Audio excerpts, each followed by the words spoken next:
You've just seen the Mitch Williams party arriving at the Plaza Hotel for dinner. Now we're going to show you film clips from what has been a very spectacular campaign on the part of Mitch Williams. I see no reason that the Declaration of Independence cannot be applied by the state senators to each of their districts. Turn it off if you like. No, I'll leave the picture on. Maybe we'll see the Quartermains again. Monica looked pretty. Yes, she did. Mm-hmm. Now, Leslie, out with it. Out with what? Your talk with Laura today, it didn't turn out very well, did it? Oh, you read me too well. Well, that's what marriage is all about. One mind, one heart. Oh, that's lovely. You are.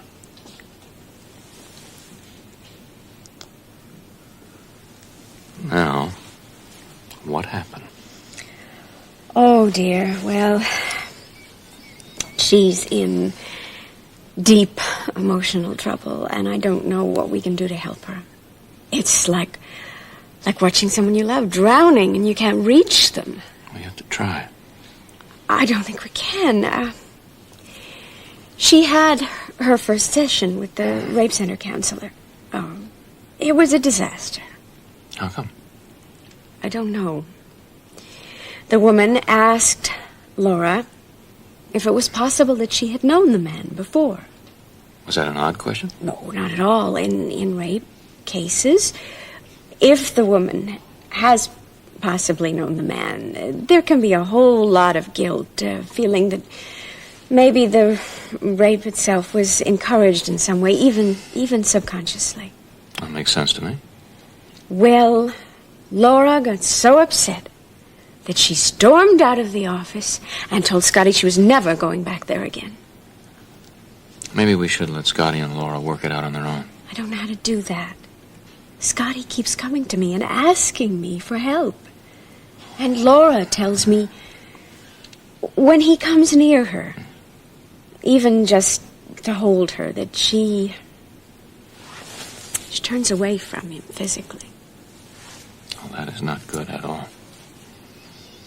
No. She's so vulnerable, and she's so frightened. And not one single thing I said reached her. Just miss seeing all the Quartermains on television. Oh, well, really? Maybe they'll replay it later if Mitch wishes. Oh, I hope so. I want you to see Tracy's hair. Oh, too much, huh? Well, for Tracy, no. Hello, Rick. It's actually marvelous. Well, I guess there's only one subject for us to talk about. How'd the men look in their suits? Oh, smashing. Very amusing. Very amusing.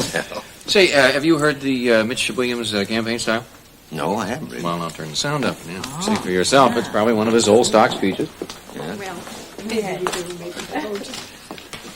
I see no reason that the Declaration of Independence cannot be applied by the state senators to each of their districts and through their districts to the state as a whole, and thus guarantee to our residents from the Great Lakes to the Hudson River, from the Adirondacks to Staten Island, life in New York State. Wow. Yes, exactly. Tracy really has her hands full, doesn't she? You think he doesn't? Yeah, that may be time for drinks. The bartender better get busy. And a diet drink for the barrister. No, sir. A livid drink, please. I beg your pardon? That is Richard Simmons' term. Oh, the fellow with the exercises at the disco. Yeah, Laura said he's great. They all love him. He keeps an eye on their weight, and he won't let them say diet. So instead of diet, it's livid. Like that. You got it. Leslie, have you had a chance to talk to Laura again? No, I haven't, and I'm really upset about it.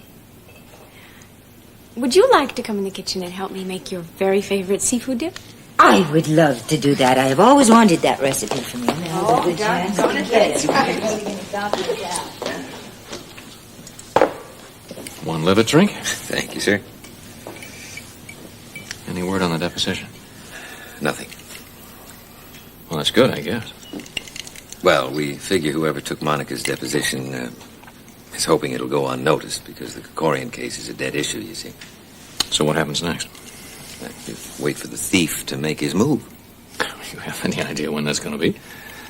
That's the big question, Rick. Just have to wait and see. Howard and I agree that there's no sense anticipating trouble. Well, the trouble's going to come when the thief thinks it's the right time. Afraid that's right. Rick, do you mind talking about Scotty and Laura?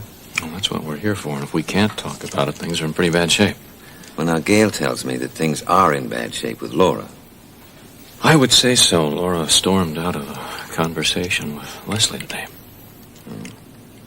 Well, Scotty has his problems, too, you know. And he won't talk to me. Let's drink to times ahead, better than they are now, especially for Scotty and Laura. Well, that's about it. If there are no objections, I think the TV set and Mitch Williams need a rest. A little of Mitch does go a long way. Yes, but it's time we talked about what brought us here this evening. Laura and Scotty, and if there is anything we can do for them. Rick has a theory that we should just leave them alone to work it out in their own time. Well, at least now we are all agreed that they really have problems. And instead of getting better, they seem to be getting worse. Well, one good thing is Scotty has agreed to go to the rape center for counseling, too. Mm-hmm. To Mrs. Theodore. It's the same woman that Laura saw. I thought they'd already both seen it. Well, they both met her. But then Scotty was asked to leave, and the first session was just Laura. Well, it seems to me that the real problem, I keep coming back to the same point, that Scotty has to be patient. He has to wait for Laura to be able to come back to him physically, sexually. And I think that could go on for months. Yes. So are we wrong to push them? Rick, it might not only take months, it might be forever if we just let them ignore this situation. I mean, I don't think we should push them, but that's exactly why someone like Mrs. Theodore and the Rape Center group therapy program can be helpful. I sure hope so. Leslie, do you know why Laura was so upset about that first meeting she had with Mrs. Theodore? Not really. What she said didn't tell me anything, and Scotty told me she was not only... She was hostile. Well, did she give a reason? That she felt the woman thought she was lying when she said that she didn't remember the rape. That has a familiar ring, doesn't it? Yeah. You're thinking about what happened once before, when she was going through a traumatic situation. When she blacked out about what happened to David Hamilton. Exactly. I'm not suggesting that they're the same situation, no. Why not? Who knows? Maybe it's exactly the same thing. Maybe the reason that it's been so hard for anybody to help Laura is that she's afraid of getting help. Sorry, I don't follow. Well, if she's lying to Scotty, she's lying to everybody about what happened. If she remembers not only the rape, but the man as well. Leslie, if that is the case, then she's walking around with an awful lot of guilt. That's right. Or she could just be frightened that he's going to come after her again. Well, that's so. Somebody has to reach Laura, get through her. She needs professional help. Well, if she's not going to accept it, what are we going to do? We have to make her aware that she needs help. But, you can't pressure her too much on that score.